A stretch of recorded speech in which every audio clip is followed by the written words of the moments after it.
You're lying in bed. The lights are low. The air is still. And somewhere nearby, a screen glows.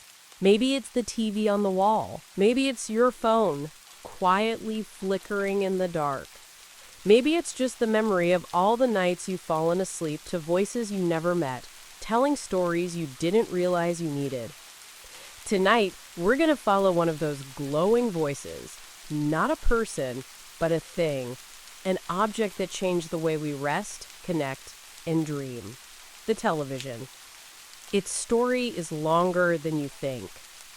It starts not in a studio, not on a red carpet, but in quiet laboratories and dusty basements, where inventors with strange ideas tried to do something outrageous, send moving images through the air.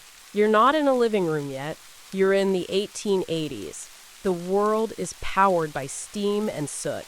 Light bulbs are still new. Electricity is mysterious. The idea that one day you could sit comfortably and watch a picture move is pure science fiction. But someone tries anyway. His name is Paul Nipkow. He's young, German, quiet. In 1884, he sketches a design on paper. A spinning disc with holes that might, just might, scan an image and send it across a wire. He calls it the electric telescope. No one builds it. Not yet. But the idea is out there now. The AR-4.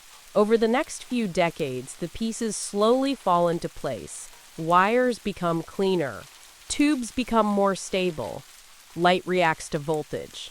Electricity can carry information. The groundwork is being laid, quietly, patiently, like someone whispering in the dark that a screen might one day flicker with life. Now it's the 1920s. You're standing in a messy room that smells like hot dust and fried circuits. John Logie Baird is pacing across the floor. He's thin, nervous, brilliant. He connects spinning motors to light bulbs. He builds something strange. It hums, sputters, and then it works. A face appears, not clearly, not cleanly. It's a face made of shadows and flickers. But it moves. It smiles. It's real. Television, in its rawest form, is alive. Across the ocean, in the United States, a farm boy named Philo Farnsworth sketches diagrams in the dirt. He's not in a lab. He's in a field. The rows of crops remind him how lines could scan an image. Years later, he builds the first fully electronic television. No spinning discs, just tubes and light. It's quiet at first. Television is expensive, rare, a curiosity. You don't watch shows. You watch demonstrations, shapes, letters, a blurry face saying hello from another room. If you're lucky enough to see it, you don't forget it. Then, the 1930s. Television is growing, but slowly. Broadcasters are testing signals. Engineers are tinkering. A few sets are sold, a few shows are aired. The screen is tiny, the cabinet is huge, the image is shaky. But the idea is alive. And then, everything stops. World War II begins. Factories stop making televisions. They start making radios. Then bombs. Engineers are drafted. Airwaves go silent. The dream of television goes back in the drawer. For 6 years, the screen goes dark. The television is no longer a novelty. It's a guest. The cabinet is made of polished wood. The knobs click softly. Sometimes you need to adjust the antenna. Sometimes the picture rolls or shakes. You don't mind. You sit a little closer. You squint. You listen. And what you hear is laughter. Sitcoms, game shows, variety hours. A man in a suit introduces a comedy sketch. A band plays. A woman sings. The audience claps. You don't know any of them. But somehow, they feel familiar. Families gather at 7 p.m. Everyone has their seat. There's a rhythm to it. The show starts. The room quiets. You lean forward. You smile. At night, after the shows are done, the screen fades to static. Not silence, not darkness, but a soft, steady hiss. The kind that fills the room without asking anything in return. You fall asleep to it, and it stays with you. Television becomes part of the day. In the morning, it gives you news. In the evening, it tells you stories. On weekends, it makes you laugh. It's not just a screen. It's a companion. And slowly, it begins to shape the culture around it. Characters become household names. Catchphrases spread like songs. Jingles nest in your mind. You talk about last night's episode with neighbors, with coworkers, with strangers in line at the grocery store. Television gives everyone a shared story. But it's not just about laughter. In 1960, something changes. A new kind of television moment. Two men stand behind podiums. A debate. A presidential debate. One man looks nervous, pale, sweaty. The other looks calm, confident. The words they say aren't so different.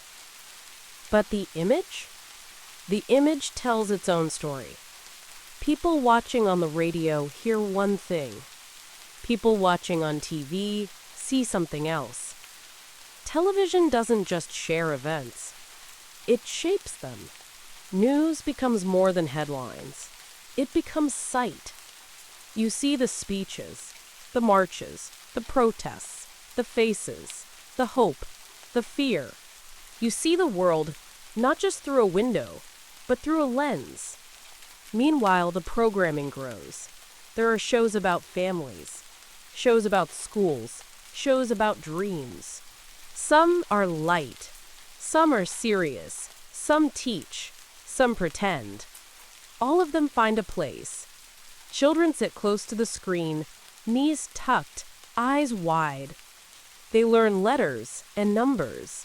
They laugh at puppets. They wait for their favorite characters to wave. Younger kids watch cartoons. Older kids watch cowboys. Adults watch comedies and drama. News, sports, award shows. Everything is beginning to take shape. And through it all, the screen glows. Sometimes flickering, sometimes fuzzy, but always there. Television is becoming a habit, a rhythm. You come home, and it's waiting. You eat dinner, and it plays in the background. You get tired, and it helps you wind down. It's not demanding. Not yet. It just offers stories, and voices, and light. And before long, it's hard to imagine a home without one. Because now, more than ever, people want comfort. And the screen gives it freely. You don't notice it right away. The shows are the same. The music is the same. The voices sound familiar. But something's different. The sweater is blue. The apple is red. The grass is green. A little too green, maybe. Color has arrived. At first, it's rare. Only a few programs. Only a few sets. The rest of the world still lives in shades of gray. But this new picture, it feels warmer, brighter, alive. You stare. Not because it's clearer, not yet, but because it's trying to be more real. Color changes everything. Game shows become brighter. Cartoons become bolder. Even the commercials, loud before, now burst with new energy. Soap bubbles shimmer. Cars gleam. Smiling faces wear lipstick in shades you've never seen. It's not just a screen anymore. It's a stage. But even as the picture becomes richer, the world behind the screen grows more complicated. You flip the dial. A comedy plays. A man makes a joke. A crowd laughs. The music rises. But change is coming, and television begins to feel it. The shows start to shift. Some of them still feel like yesterday, but others lean forward. They say more, they show more, they try to understand. You see a family that doesn't look like yours. You see neighbors having hard conversations. You see people who have been ignored, now taking center stage. It's slow, gentle, but steady. A show called Star Trek sends messages into space and quietly into our homes. It shows a future that feels far away, but also possible. A world where difference doesn't divide. It sits beside laughter, beside action, and somewhere between the stars, there's hope. Sesame Street begins. It's for kids, but not only kids. It speaks in songs, in smiles, in gentle truths. Letters and numbers, yes, but also kindness, curiosity, connection.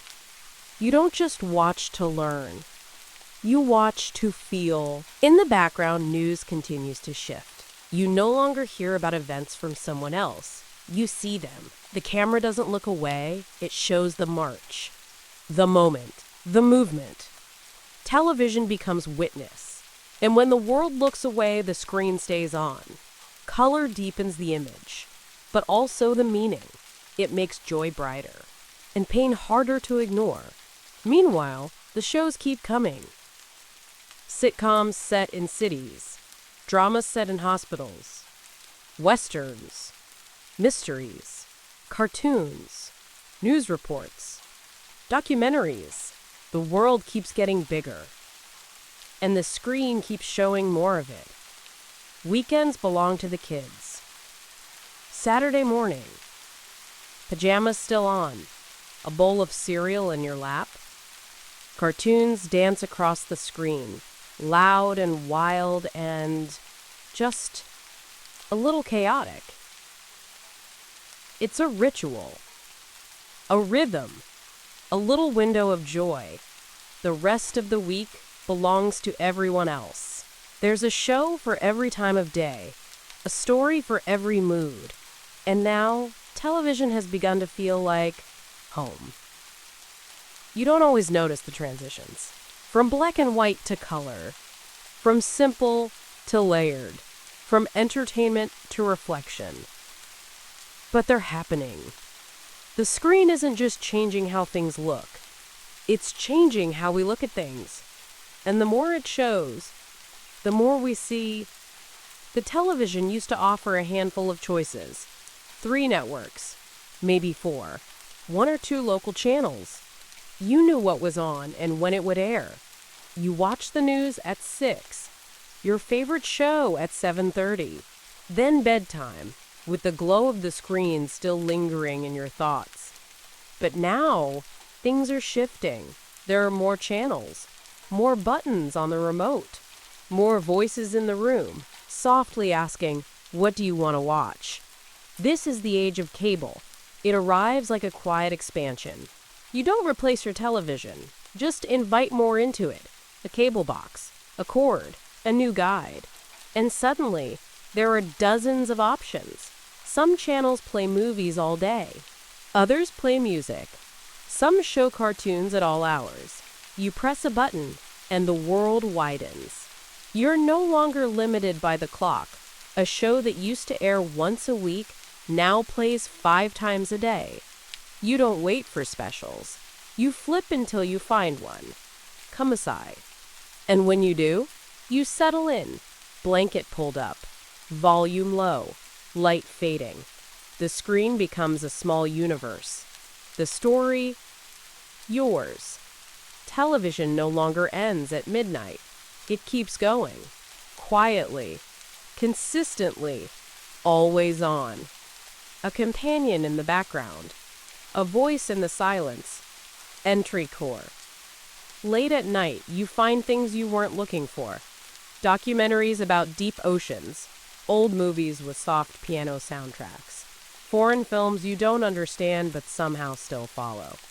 Cooking shows where the host speaks in a whisper and chops herbs with careful hands. You learn without meaning to. You feel things without knowing why. Cable offers more than entertainment. It offers space, space to wander, space to rest, space to pause and return later.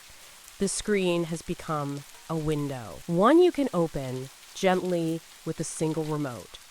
Some channels teach, some distract, some soothe, and one plays music videos. You're not sure what to make of it at first. It's just music, with moving pictures. A song performed, but not live. Edited, styled, story-driven. It feels strange and new, but you keep watching. Artists become icons. Songs become stories. You learn choreography just by watching. The style, the colors, the angles. Everything feels a little louder, a little closer. And still, the classics remain. Sitcoms return in reruns. Dramas unfold again and again. The shows you missed last week are back this week. Familiar voices greet you in the same scenes, saying the same lines. And somehow, it still feels good. Television begins to recycle itself. Not in a bad way. More like a warm loop. You find comfort in knowing what's next. A punchline. A moment. A quiet resolution. You've seen it before. That's the point. And then comes the remote control. Before, you stood up to change the channel. Now, you stay seated, thumb resting on a plastic button. One tap, and the world shifts. You're not watching television anymore. You're steering it. It listens to you, not perfectly, but enough. You click through channels like pages in a book. You pause when something catches your eye. You lean in. Or drift. The television no longer sets the pace. You do. And behind the scenes, the technology keeps growing. The screens get bigger, the colors sharper, the sound fuller. But the feeling, the heart of it, stays the same. It's still a glow in the dark. Still a voice when the room is quiet. Still a place where stories unfold, one frame at a time.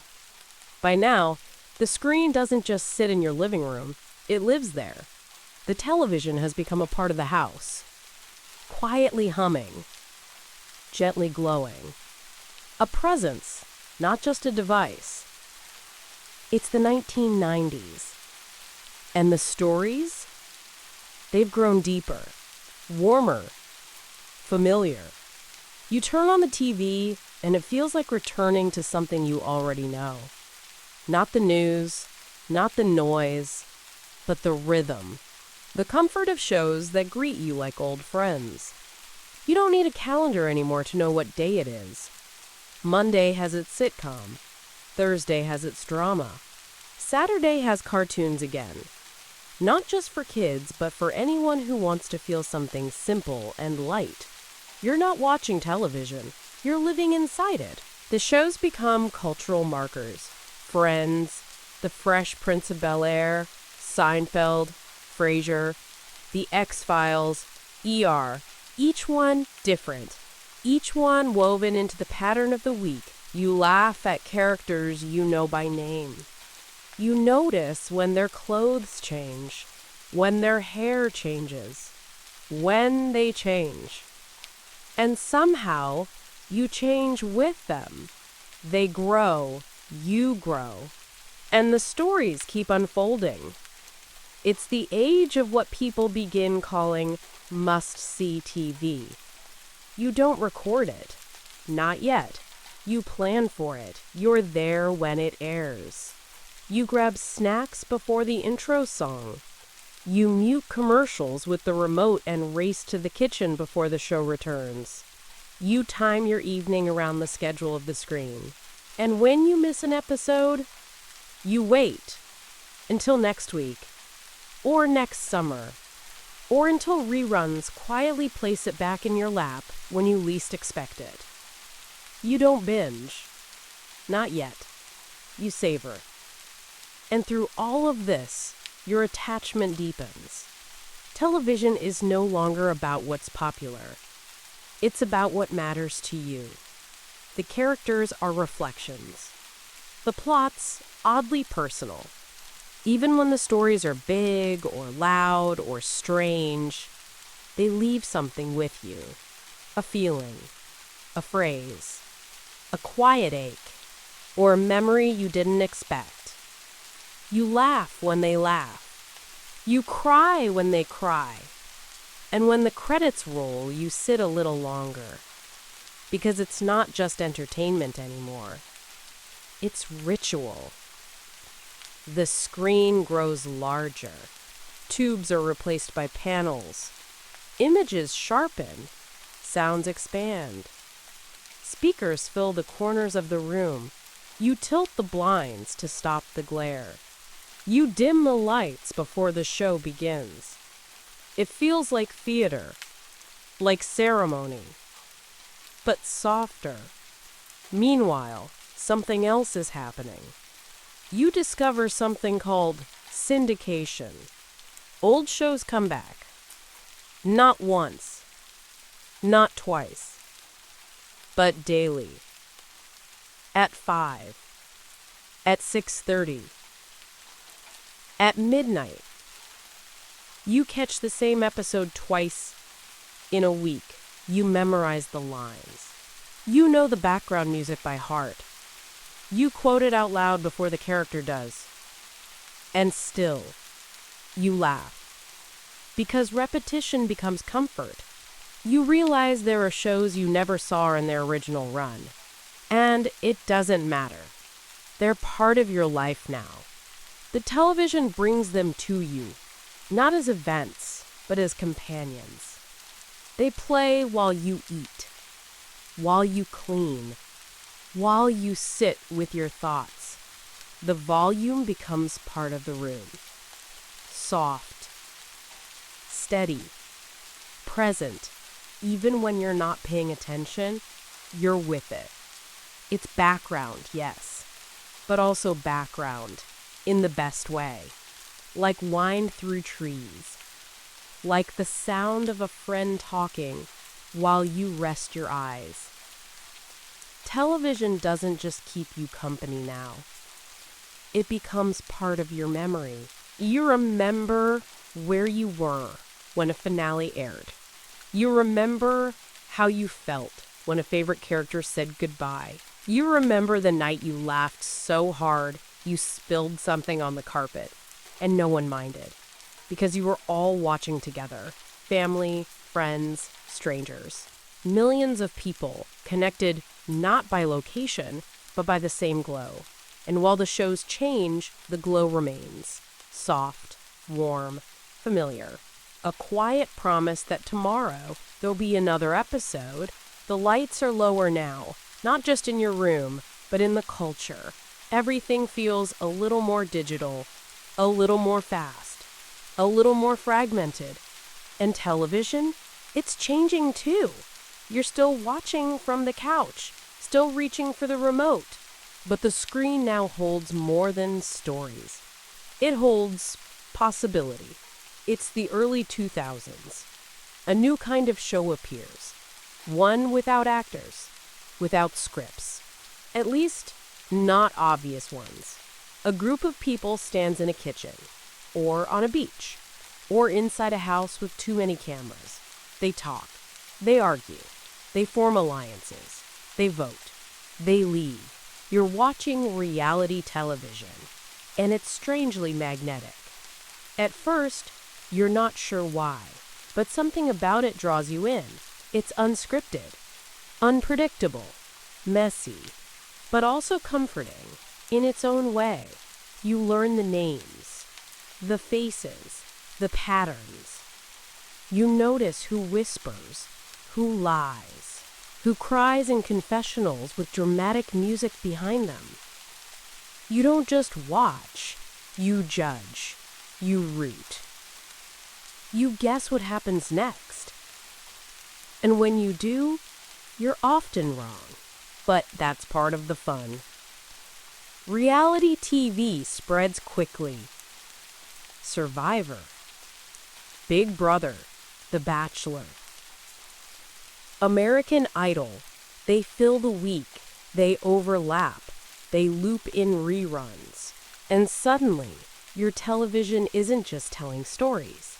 It's playing games. You vote by text. You cheer in group chats. You feel invested. But alongside the chaos comes a new kind of control. You install something in your home. A digital video recorder. A DVR. It doesn't look like much. A box. A light. A few buttons. But it changes everything. Now, you can record. You can pause live TV. You can rewind, fast forward, and skip commercials with a click. No more racing to the kitchen during a break. No more missing a line of dialogue because someone sneezed. No more waiting for reruns. You press pause, and time listens. It's subtle, but powerful. You start building a small library, shows you haven't finished, episodes you want to rewatch. You name the recordings, sort them into folders. It's not just television anymore. It's yours.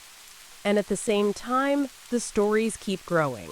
This is the era of the slow burn drama, of deeply layered characters, of season-long arcs and hidden meanings. You follow a chemistry teacher who changes, a mob boss who talks to a therapist, a detective in a town that's missing something, or someone. You watch late at night. One episode, then another. You say you'll stop after the next one, but you don't.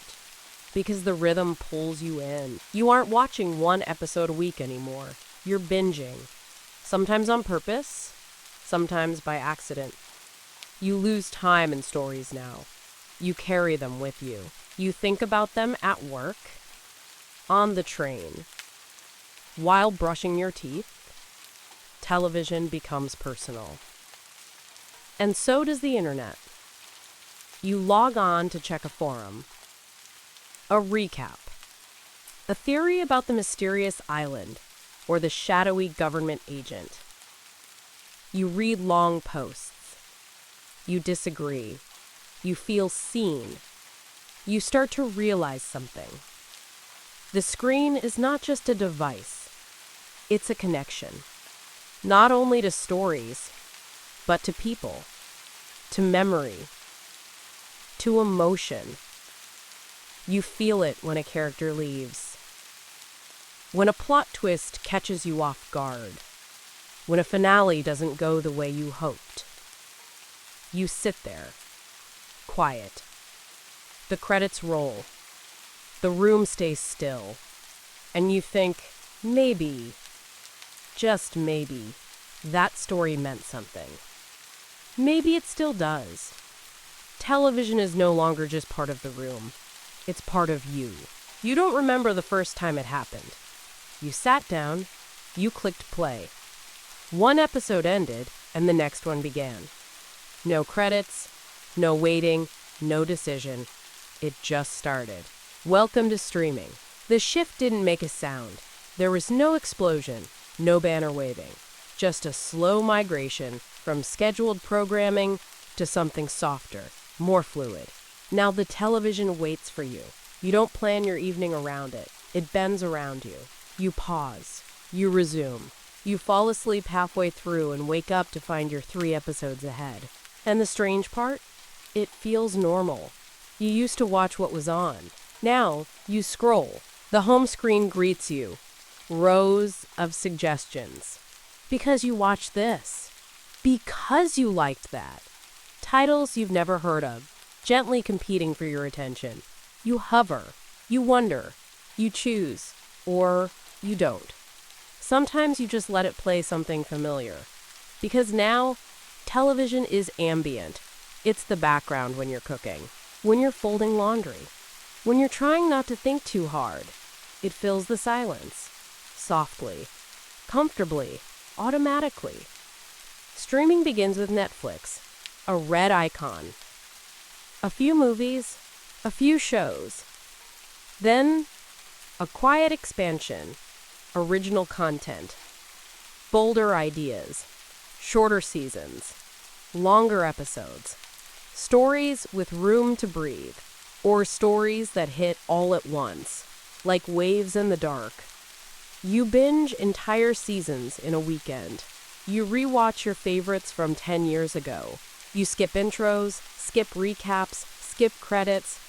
You're not just watching stories anymore, you're swimming in them. Other services follow: Hulu, Prime Video, Disney Plus, HBO Max, Paramount, Apple. More buttons, more apps, more passwords than you can remember. Each one holds something unique, a universe, a feeling, a piece of you. You used to wait for stories, now they wait for you. They queue up behind one another, quietly, softly, ready when you are. And when you're not, they pause, patiently. Because in this new rhythm, watching is no longer about urgency. It's about presence. The shows themselves feel different too. Some are long and layered. Others are short and slow. Some are soundtracked with music that never quite resolves. Just soft melodies that rise and fall like waves.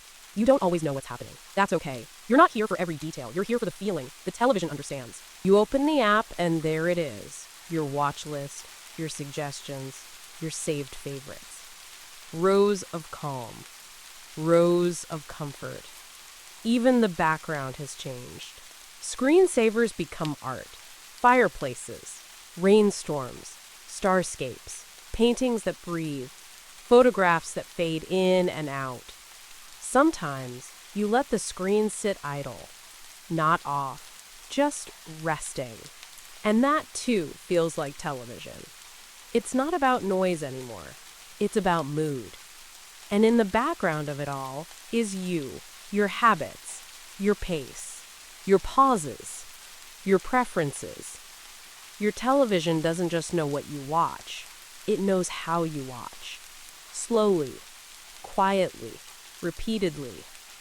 You rewatch more than you used to, not because you've run out of options, but because familiarity is its own kind of joy. You return to the same scenes, the same laughs, the same characters, over and over, and they never mind. They're always there, waiting. And in this new age, something else becomes clear. The screen isn't trying to surprise you anymore. It's trying to soothe you. You notice how some shows speak in whispers, how the pacing has slowed, how the colors are warmer, how the transitions linger just a little longer than they used to. You start to wonder if the television knows that you're watching with heavy eyes, that the volume is low, that the room is dark, that maybe you're here not just to be entertained, but to rest. The screen is still on. You're not watching it as closely now. Your body has settled. Your thoughts have quieted. Your eyes are heavy or already closed. And yet, the glow remains. Faint, familiar. It flickers like a candle behind your eyelids. A soft rhythm of color and sound. A voice that isn't trying to wake you. Just stay with you. And somehow, it always has. From the first static-filled signals to the shows that made you laugh. From the debates that shaped history to the cartoons you played in the background while cleaning your room. It's always been there. You've grown with it, changed beside it. And it's changed, too. It's gone from black and white to color, from big and boxy to nearly invisible, from a household object to a personal experience. It used to tell you what to watch. Now it waits for you to decide. And sometimes you don't decide at all. You let it pick, let it play. Let it wrap you in quiet loops of story and sound until your breath slows and your mind lets go. Because that's what it does best now. It doesn't just entertain. It accompanies. In the lonely hours. In the busy moments. in the quiet middle space between sleep and wake. It's there. Sometimes loud and sharp and exciting, but more often soft, still, familiar. You forget how much of your life has passed in front of its light. Birthday mornings, Sunday evenings, sick days, snow days, the background of your childhood, the texture of your teens, the rituals of adulthood. You don't need to remember every episode. You remember the feeling. A moment when things paused. When the world turned down its volume. When you sat or stretched out or curled under a blanket and just watched. It was always about more than the story. It was about the presence. Someone talking. Something moving. Somewhere else to be without leaving where you are. And now, here you are, still, resting. The glow of the screen catching just a bit of the room. The voices fading into music. The music drifting into nothing. And you? Drifting too. Not because the show is over, but because you've had enough. The screen will still be here when you wake. Ready to begin again. Quiet. Loyal. Patient. A small light in the dark. Always ready to tell a story. Even if no one is really listening.